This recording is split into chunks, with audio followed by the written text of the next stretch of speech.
When John arrived in the city, the first thing he did was go and visit his fiancée, Mina, who had been waiting anxiously for him.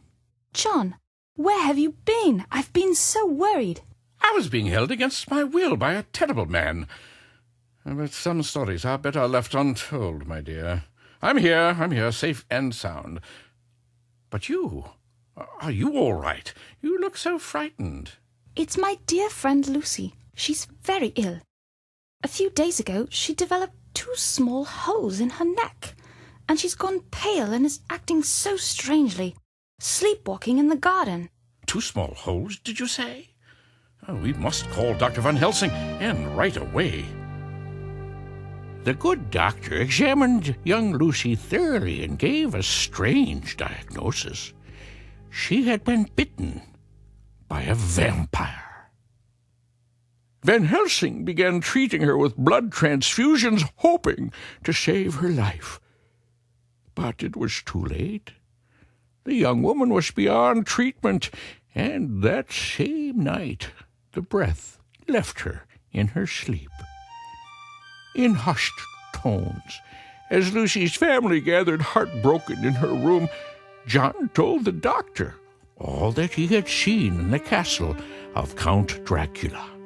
John now feared that he wasn't crazy at all, but that Dracula himself had followed him to London. We must find that man, John. He will attack again. But how shall we find such an unnatural beast?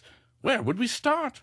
There are certain places where vampires like to hide. You'll begin tonight. Gather as many trustworthy men as you can and meet me at midnight. We will track him down. All that night they searched for the vampire, but with no luck. The next morning, John sat wearily at the breakfast table with Mina. We must keep looking until we find him, Mina. But don't worry. It won't be long. I'm sure you will, dear. I feel so tired. I think I'll go back to bed. Are you all right, Mina? Oh, yes, fine. But what strange dreams I had last night. Of course, darling. With poor Lucy and all this excitement. Mina, what is that on your neck? On my neck? Good heavens. 2 small bite marks. Terrified, John called for Dr. Van Helsing right away. The doctor arrived with a grim look on his face and confirmed John's worst fears. We must find that Count Dracula. It's the only way to save Mina. He must be destroyed before it's too late. The men stepped up their efforts to find the beast. Often they found evidence that Dracula had been there just ahead of them, and soon they were chasing him from place to place. Meanwhile, Mina's condition worsened. She grew pale and slept all day, only to waken at night and wander the house in a daze. My darling, my poor darling. We'll find him, Mina, don't you worry. Finally, the fateful night came. They had tracked Dracula to an old abandoned house, and when they arrived that night, they found the fresh tracks of a carriage and several horses. He's just left here, men. We can catch him.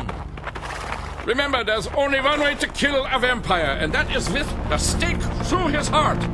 All of you, have your stakes ready. They rode furiously and soon saw the caravan up ahead in the dark. No one else would be traveling at this time of night, so it had to be him. Faster and faster they rode until they came up level with the strange carriage. Through the windows, they could see a long, dark box. It was Dracula's coffin. That's it, men. He needs to sleep in his own Transylvanian earth. Stop the horses! The men grabbed the reins of the Count's horses and quickly brought the carriage to a halt. Wasting no time, John climbed up to the coffin and flung it open. There lay the vampire. His eyes sprang open and his mouth opened in a hideous snarl, bearing those 2 familiar sharp teeth.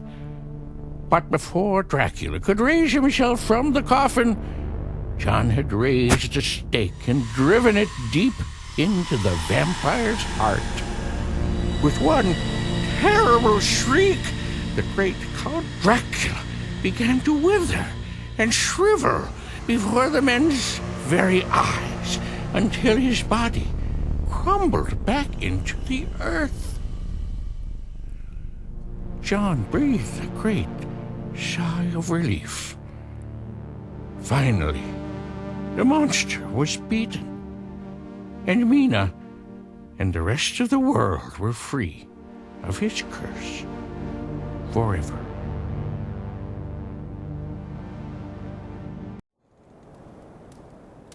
Are you all right there?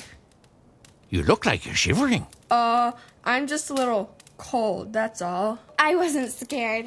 I knew they'd get him. Uncle Guts, are all these stories real? Real? Oh, no. No, of course not. That is, not in broad daylight. But on a night like this, with the wind howling around the house and a full moon outside, who knows what could happen? That's the magic of Halloween.